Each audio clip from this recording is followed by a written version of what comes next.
eu sou a Ana e esse é mais um Interesses Temáticos, o penúltimo. E eu quero falar hoje sobre golpes.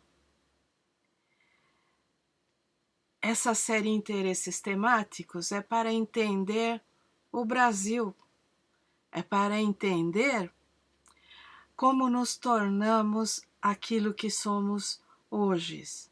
Então, precisamos falar sobre golpes, de uma maneira ou de outra.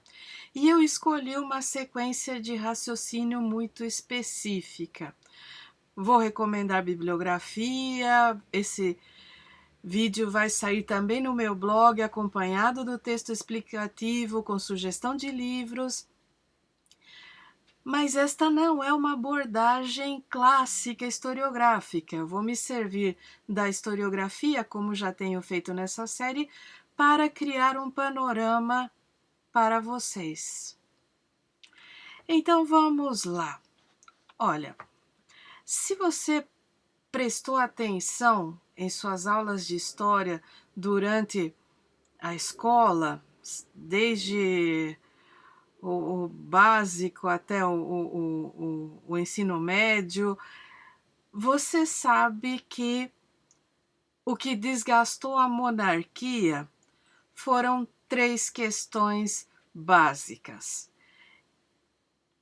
A questão do elemento servil, que era toda a discussão em torno da abolição, a questão religiosa, que era uma discussão no cerne sobre Igreja e Estado, e a questão militar.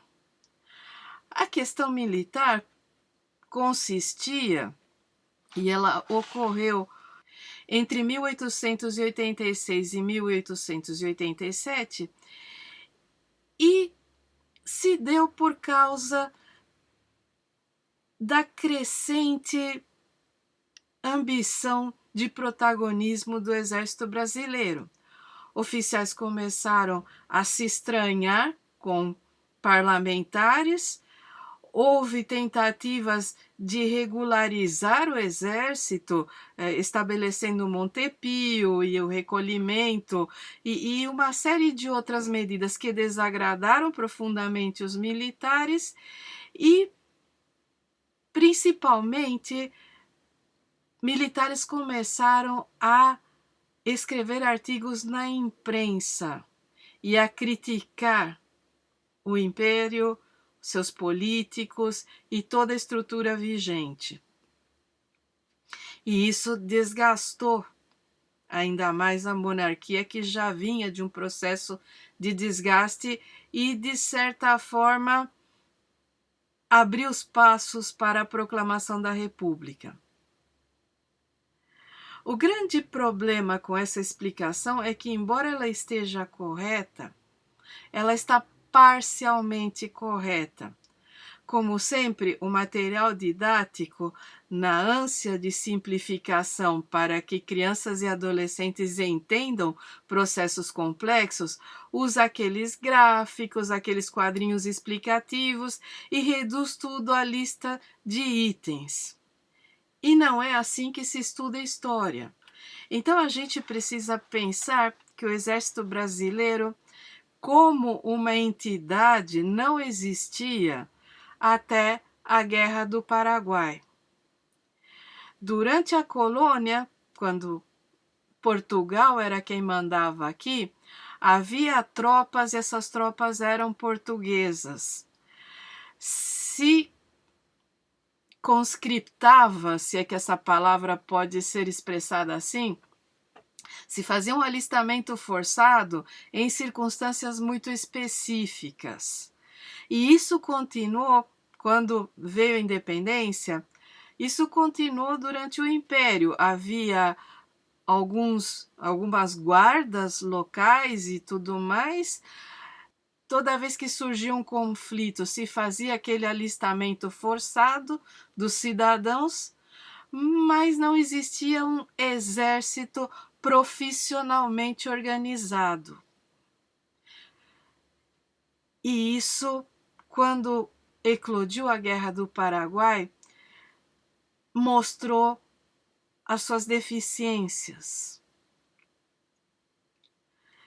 As tropas que seguiram para o Paraguai eram um conjunto lastimável e maltrapilho de mercenários, voluntários acorrentados e escravizados que haviam sido enviados pelos seus proprietários para não precisar servir, ou que haviam sido aliciados com a promessa de liberdade caso se saíssem bem em batalha. E isso, durante a guerra, cobrou um preço altíssimo para as tropas e para o país. Inclusive, o contato com a qualidade do exército paraguaio no início do conflito e com os exércitos das outras repúblicas, da Argentina e do Uruguai, criavam constrangimento para as tropas brasileiras, que tinham alguns oficiais formados, mas a grande maioria dos combatentes não era soldado profissional, não era nada, estava ali por necessidade ou por imposição. E a guerra durou de 1864 a 1870. Não foi pouca coisa, foi horrível. O Brasil até hoje é acusado de ter cometido genocídio. E durante muito tempo eu pensei que a palavra genocídio era anacrônica, dada o andamento das minhas leituras. Tenho até um vídeo aqui no canal sobre isso. Hoje eu penso que a gente até pode usar a palavra genocídio, desde que feitas as devidas ressalvas de tempo e espaço, para não incorrer em anacronismo. A questão é que quando essas tropas voltaram, no fim da guerra, havia um ativismo entre os oficiais que era abolicionista, que era republicano e que exigia protagonismo no cenário nacional. Ou ao menos é assim que o exército se pensa, porque esse é o mito de origem do nosso exército. Uma vasta produção literária dentro da biblioteca do Exército é voltada para a Guerra do Paraguai, para o heroísmo, para as campanhas, para os vultos pátrios e principalmente para esse mito de origem de que o exército que surgiu dali era um exército moderno, intelectualizado, adepto do positivismo, republicano, em contraposição àquela monarquia capenga, anacrônica e aquela corte risível que nós tínhamos. Porque, embora o nosso imperador se esforçasse bastante por passar uma imagem de homem letrado, de homem culto, cultivado e adepto de conhecer modernidades, a corte à sua volta era algo terrível, lastimável. Aqueles titulares do império, aqueles barões e aquelas figuras que disputavam a tapa as benesses, as sinecuras, os benefícios do Estado brasileiro e que ocupavam o parlamento. Dom Pedro II fazia e desfazia gabinetes na medida do necessário, exatamente para manter satisfeitos todo esse povo, toda essa corja de apaniguados incrivelmente ambiciosa e que representavam, por serem oriundos, os principais latifundiários do país. Não podemos esquecer que até então o Brasil continuava sendo, como na época da colônia, o império da plantation, aquela estrutura nojenta e monstruosa composta por latifúndio, monocultura e escravidão. E os filhos dessas grandes propriedades que estudavam no Largo São Francisco ou em Coimbra e que voltavam com ares de refinamento profundamente ridículos, estavam nos parlamentos, estavam ocupando cargos no executivo, e o exército se ressentia contra isso e gostava de pensar que era por sua modernidade, por seu arrojo, sua honestidade, seu purismo, toda uma abordagem moralista oriunda do próprio positivismo. Alguns oficiais, como Benjamin Constant, eram profundamente influentes nas escolas e academias militares. E esse pensamento estava a tal ponto impregnado que cadetes destratavam políticos, como foi o caso do Euclides da Cunha, o escritor dos Sertões, que quando cadete jogou seu espadim em um dos ministros do Império. Nesse sentido, a conspiração começou a correr solta. E o Império estava desgastado, a monarquia estava sob ameaça porque Dom Pedro II estava envelhecido, doente, e quem herdaria o trono era sua filha Isabel, que era tida e retratada como uma beata Carola subserviente ao marido. E pensemos bem, esse é o modelo de esposa da época. Aquilo que esses mesmos sujeitos na imprensa, no parlamento e no exército exigiam das suas próprias mulheres, sob pena de espancamento, de encerrar em um recolhimento ou até mesmo de matar se elas não se prestassem esse papel, eles consideravam absurdo na princesa porque seu marido era francês e não era bem visto na sociedade brasileira. Então, além do desgaste com a igreja, pela insistência de Dom Pedro II em nomear os bispos, além do desgaste com a classe senhorial pela legislação abolicionista que vinha se avolumando há 20 anos, há mais de 20 anos, e inclusive esse é um dos motes para a fundação do Partido Republicano em 1873, pelos grandes latifundiários do país e que inclusive ocupavam cargos junto a Dom Pedro II e faziam parte do seu conselho.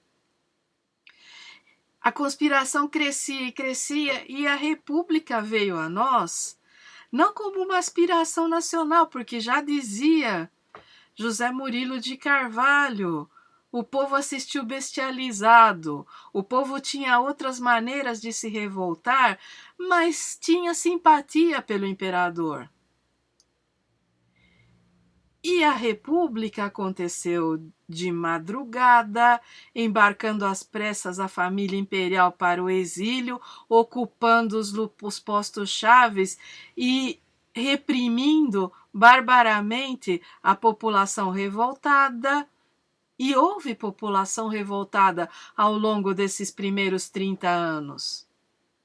Não tenham dúvidas, houve revolta em cima de revolta e algumas tinham um componente difuso monarquista, mas a maioria era contra a República, porque a República dos primeiros tempos, que foi chamada República da Espada, foi implantada por Deodoro da Fonseca e Floriano Peixoto, ambos militares, e ambos militares linha dura, que reprimiram a revolta da Armada, sabe, isso foi se avolumando. E o desgaste desses primeiros dois governos, isso influiu para que logo após Floriano Peixoto, quem fosse eleito fosse um civil, Prudente de Moraes. Prudente de Moraes que enfrentou Canudos. E, gente, a Primeira República, ou a República Velha, como queiram chamar, é um amontoado dessas revoltas, algumas civis, outras militares, outras de cunho religioso, como é o caso de Canudos, e Canudos tinha um componente monarquista. Estava tudo tão perigosamente perto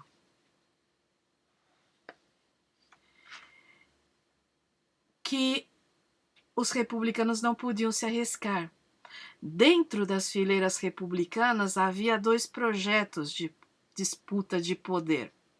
O projeto militar, que era positivista e se alinhava com o positivismo francês, de Augusto Comte, é claro que é o fundador dessa ideologia, mas principalmente com o modelo de república francesa. E havia o projeto político da elite agrária, cafeeira e dos pecuaristas, daquelas oligarquias que já eram poderosas durante o Império.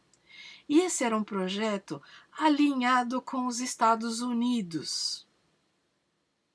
Esse era um projeto que não seguia uma filosofia moralista, que não tinha, não, que queria atrelar não apenas a sua política externa aos Estados Unidos, mas todo o seu modelo econômico e político. Tanto que até o Brasil chegou a ser chamado de Estados Unidos do Brasil durante um período.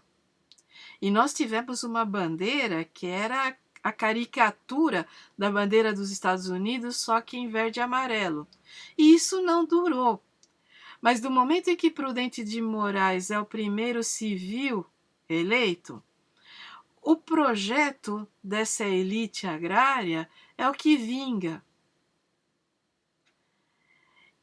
E se dá pela aliança com os setores da pecuária, e os governantes passam a se suceder, com provavelmente o único interlúdio de um governo apoiado pelos militares, que é posteriormente Hermes da Fonseca, sobrinho do Marechal Deodoro. Mas desde então, as casernas nunca pararam de conspirar, porque eles se ressentiam das eleições. E eu já falei aqui anteriormente das eleições da época, quando eu falei da revolta da vacina, as eleições do porrete, que eram eleições em que o voto não era secreto, que era declarado, que a maior parte da população não votava e que a fraude corria solta. E os militares queriam voltar ao poder por causa desse projeto moralista de saneamento do país. Só que todas as vezes que eles voltaram, eles nunca implantaram nada tão moral assim. Eles se incorporaram à corrupção que comia solta desde sempre, porque a corrupção é um problema endêmico no planeta desde o Império Romano. Então não sejamos moralistas, não sejamos hipócritas e não cobremos o que não existe. O que estava em disputa ali eram projetos de poder. E os militares brasileiros nunca se conformaram de ser alijados do governo uma e outra vez. Então eles conspiraram contra Arthur Bernardes, eles conspiraram contra Washington Luiz, eles impediram a posse de Júlio Prestes, e eles foram desgastando essa república, o que é uma coisa bem estranha, porque quando as revoltas eram civis, eles eram chamados para reprimir e reprimiam da maneira mais atroz, com uma crueldade medieval. Quando as revoltas eram militares, o que acontecia basicamente é que eles eram deslocados, deportados, presos. Não havia a mesma sanha para reprimir as revoltas militares até o surgimento do tenentismo na década de 20. O tenentismo é o auge da conspiração nas casernas da primeira metade do século XX. É o momento em que esse baixo oficialato, que não eram só tenentes, havia majores, capitães, inclusive até sargentos e algumas altas patentes simpatizantes, e que encontravam um eco bastante amplificado nas classes médias urbanas de profissionais liberais e em alguns setores da imprensa da época, porque pregava o fim dessa oligarquia do café com leite e dessa sucessão interminável de latifundiários e pecuaristas ou bacharéis inseridos nesse setor agropecuário. E não devemos esquecer que o Brasil, para se independizar, assumiu a dívida externa de Portugal com a Inglaterra como indenização aos portugueses por deixar de ser colônia.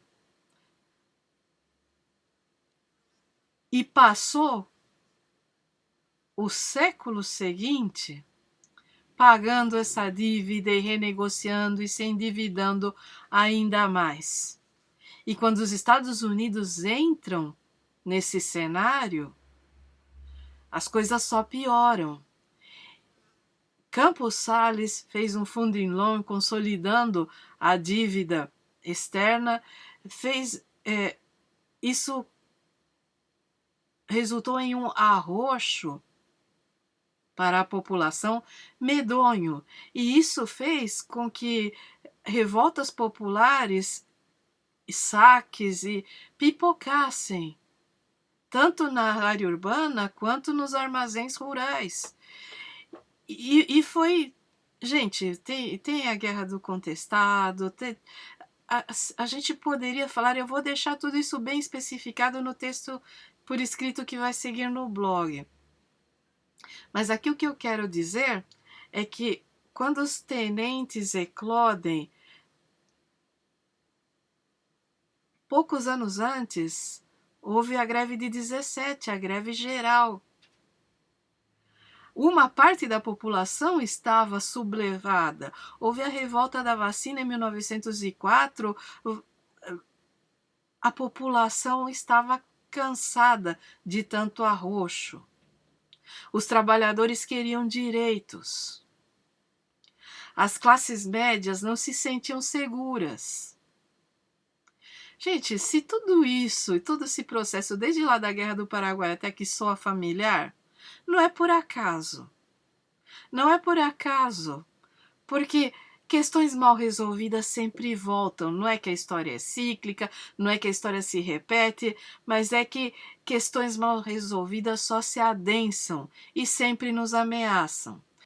Então, em 1922, os 18 do Forte de Copacabana se revoltaram e tentaram sublevar as casernas contra o governo civil. E não deu certo, e eles foram reprimidos. E em 1824, com a desculpa de homenagear os 18 do Forte, São Paulo se sublevou e chamou o general Isidoro Dias Lopes para comandar essa revolta. E o Isidoro conclamou tropas do Sul, tropas do Paraná e de Goiás, se eu não me engano, e foi uma revolta considerável. São Paulo foi arrasada.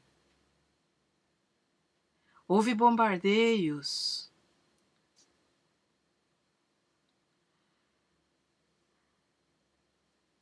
Dessa revolta resultou uma retirada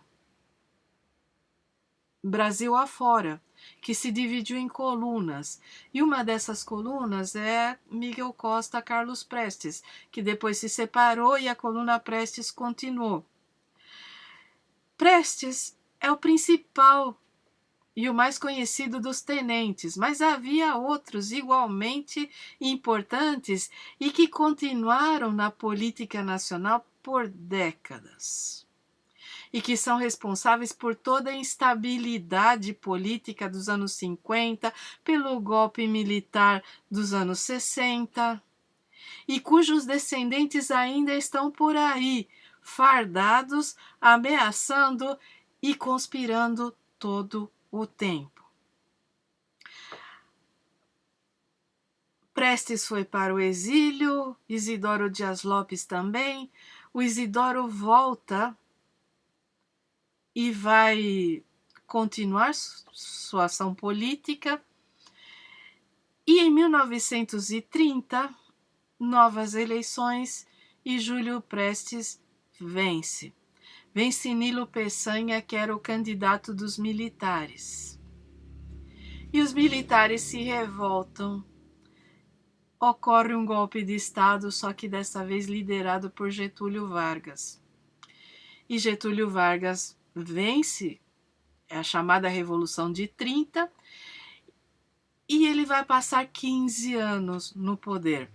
Primeiro como um governo provisório, depois em 1934 vai ser redigida uma Constituição e ele passa a governar constitucionalmente, e em 1937 ele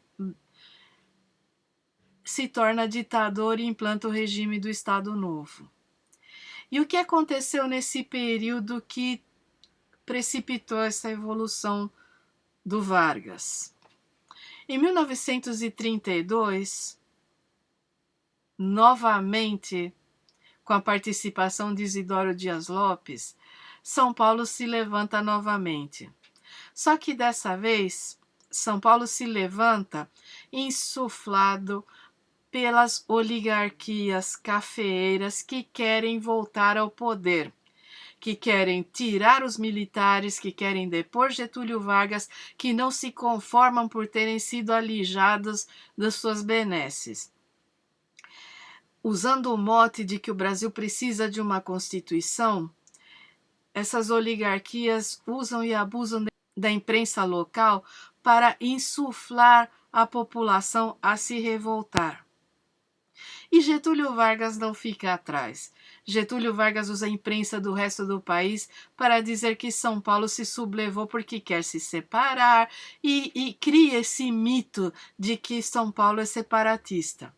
E São Paulo não era separatista. O que acontecia era que a oligarquia paulista queria o poder de volta. Não queria largar do Brasil, pelo contrário, queria o Brasil todo para ela. Esse mote do separatismo foi pensado milimetricamente de uma obra totalmente marginal no ideário republicano, que é A Pátria Paulista de Antônio Salles, que é um panfleto que não tinha qualquer repercussão e que se havia meia dúzia de pessoas que apoiavam esse tipo de projeto era muito. Mas como sempre, gente, se vocês pararem para pensar, por favor, né, pensem. A partir dessa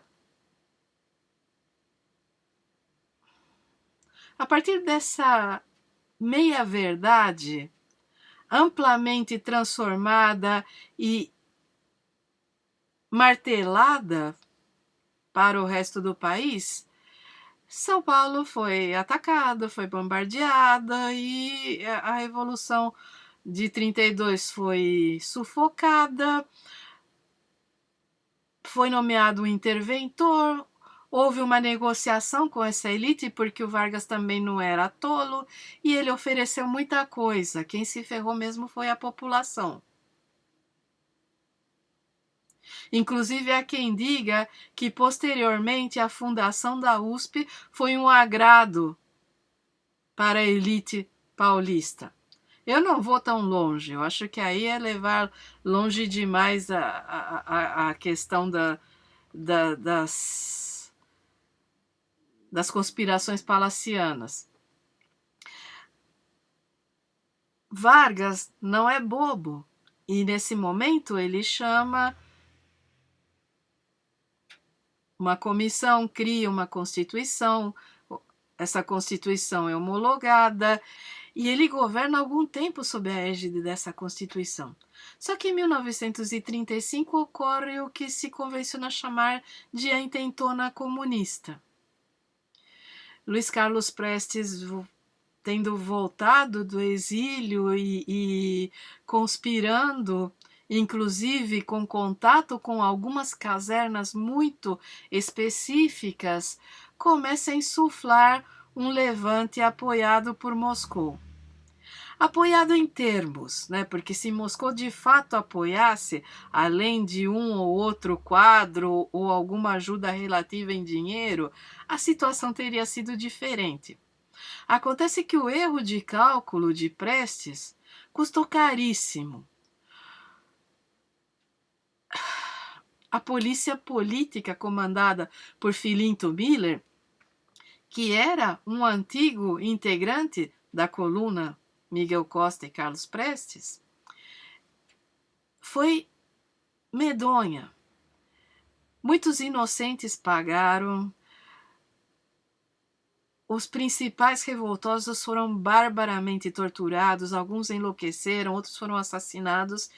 E a esposa de Prestes, Olga Benário, que estava grávida e era uma judia alemã, foi deportada para a Alemanha, mesmo sabendo que lá ela seria enviada a um campo de concentração, onde faleceu. Depois disso, Prestes foi preso. O comunismo, cujo partido havia sido fundado em 1922, foi severamente reprimido. E a polícia política inventou um plano conspirativo de tomada do poder chamado Plano Cohen. Isso depois que a intentona havia sido desbaratada, isso já mais de ano depois, afirmando que Moscou ainda tinha interesse em tomar o Brasil e que agora era para valer. E foi isso que o Vargas usou como desculpa para implantar a ditadura do Estado Novo. E a ditadura do Estado Novo seguia um figurino bastante parecido com aqueles regimes da Europa que vocês sabem muito bem. Toda essa ênfase em um moralismo militar, é interessante porque a gente tem no Brasil um grupo declaradamente fascista, nacionalista, que é o grupo dos integralistas, mas Vargas vai criar um modelo ditatorial para consumo próprio, com seus inimigos muito específicos e com seus interesses muito específicos, e que por isso não vai degenerar no que aconteceu na Europa, mas que precisa ser olhado com bastante cuidado. Existe a obra do Alcir Lenharo, A Sacralização da Política, que trata disso. Existem estudos do João Fábio Bertonha muito interessantes sobre todo esse período. Material não falta, gente. Vocês têm por onde estudar. Agora, com o fim da guerra, e o Brasil foi pressionado a se juntar aos aliados e vendeu seu apoio aos Estados Unidos bem caro. Nós ganhamos uma imensa siderúrgica e uma série de acordos comerciais e intercâmbio cultural para que os nossos pracinhas fossem lá morrer por nada, né? E esse desgaste do pós-guerra vai fazer com que Vargas já não seja palatável nem para os militares. E ele vai ter que deixar o poder, mas seu sucessor também é um militar, que é Eurico Gaspar Dutra. E aos poucos os civis vão começar a voltar, mas sempre disputando as próximas eleições com militares, que era o caso do Eduardo Gomes, que era o caso do Marechal Lott, que são setores diferentes das Forças Armadas, mas com aspirações políticas e aspirações de protagonismo muito bem definidas. E isso vai se suceder. Quando Juscelino foi eleito, os militares tentaram impedir sua posse.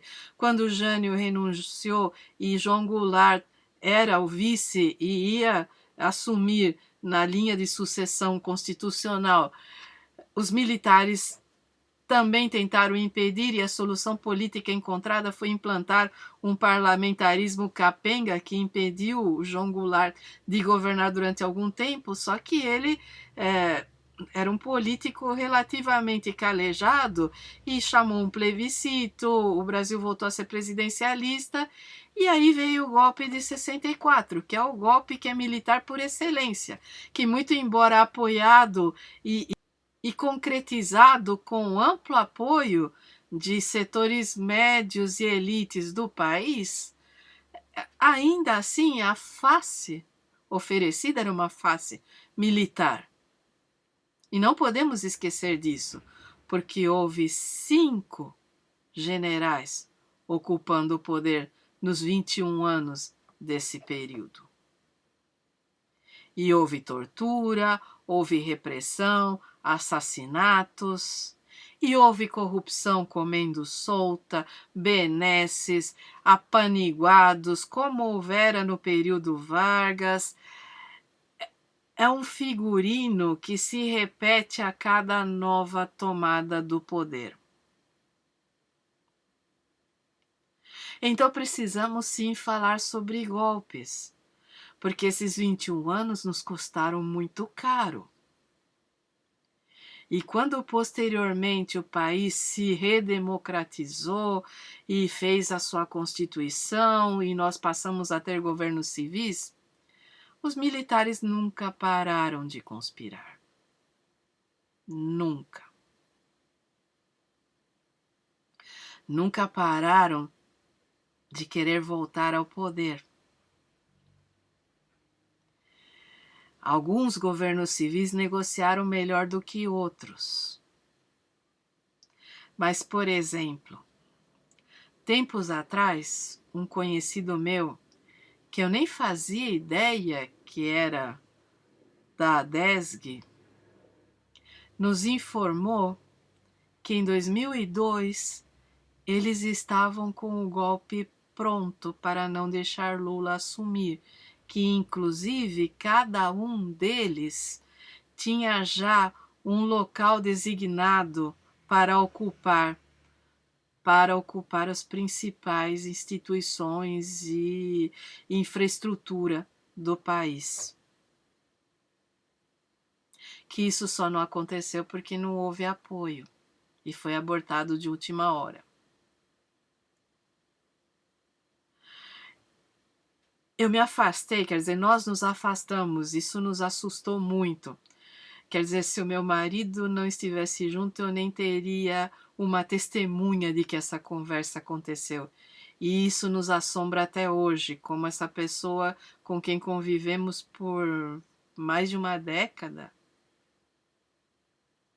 era desse jeito. E há muitos egressos e integrantes da ADESG por aí, gente. Eles continuam promovendo cursos e selecionando a dedo pessoas para que propague essa ideologia de segurança nacional militarizada herdeira da ditadura. As escolas militares e as academias continuam ensinando o mesmo lixo ideológico totalmente defasado, anacrônico e inclusive negacionista histórico. Isso não acabou.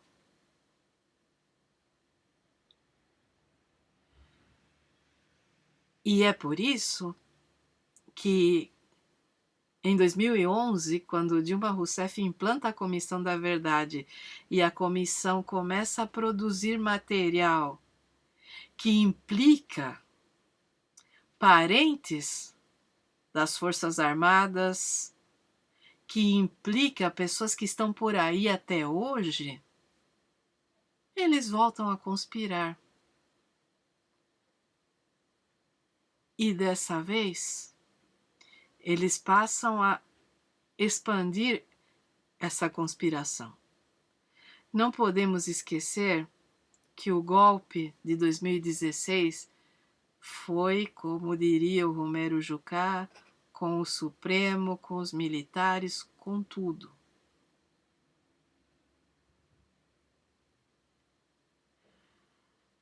E é por isso que precisamos falar sobre golpes. É por isso que não podemos pegar o 8 de janeiro como um fato isolado e colocar na cadeia algumas centenas de velhotes ridículos e um ou dois empresários caricatos e esquecer todo o resto. Porque o desgaste das gestões do Partido dos Trabalhadores se deu por uma iniciativa muito mais ampla, com a imprensa insuflando todo tipo de escândalo, alguns com um pingo de verdade e outros totalmente fabricados, com manchetes sendo manipuladas, com crises sendo criadas que não existiam, com uma insistência ininterrupta de desgaste. E que quando o povo, e eu coloco todas as aspas possíveis nisso, porque os setores que foram às ruas entre 2013 e 2016 não só não eram homogêneos, mas a maioria não estava ali com plena consciência do que fazia. Tirando aqueles primeiros 11 dias em que o pessoal do Passe Livre estava reivindicando uma reivindicação municipal,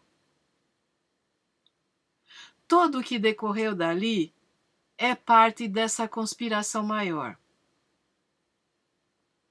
Insuflada pela imprensa, insuflada pelos institutos liberais, produtores de consenso e de material de propaganda capitalista, e com a presença dos militares aqui e ali. Principalmente na pessoa do cara que foi seu braço político durante 27 anos no Congresso e que depois ocupou a presidência. Então não podemos pensar que o 8 de janeiro é um fato isolado. Do momento em que Lula ganhou as eleições e ganhou a despeito de tudo, porque Jair Bolsonaro manipulou de todas as formas possíveis, inclusive utilizando a Polícia Rodoviária Federal para impedir pessoas de votarem. Só por isso, quer dizer, Jair Bolsonaro deveria ter saído algemado do Congresso quando proferiu seu voto elogiando um torturador. Ao longo desse período não houve um dia em que ele não desrespeitasse a Constituição, a sociedade civil e as instituições brasileiras. Durante toda a sua gestão, ele implantou uma política de desmonte do Estado e de extermínio da população por negligência. Isso para não dizer o insuflamento para que as polícias militares matassem cada vez mais e o aumento de poder para a Polícia Rodoviária Federal e para as guardas municipais. Uma vez perdida a eleição, esses seguidores desse projeto começaram a se amotinar pelo país, fecharam estradas e ninguém fez nada. Ocuparam a frente dos quartéis e ninguém fez nada. Como é que um governo civil poderia assumir em 1º de janeiro se havia milhares de militares ocupando cargos no executivo e nos outros poderes. Se estava tudo minado e havia essa parcela mínima, mas barulhenta, da sociedade amotinada em plena rua. Precisamos falar sobre golpes.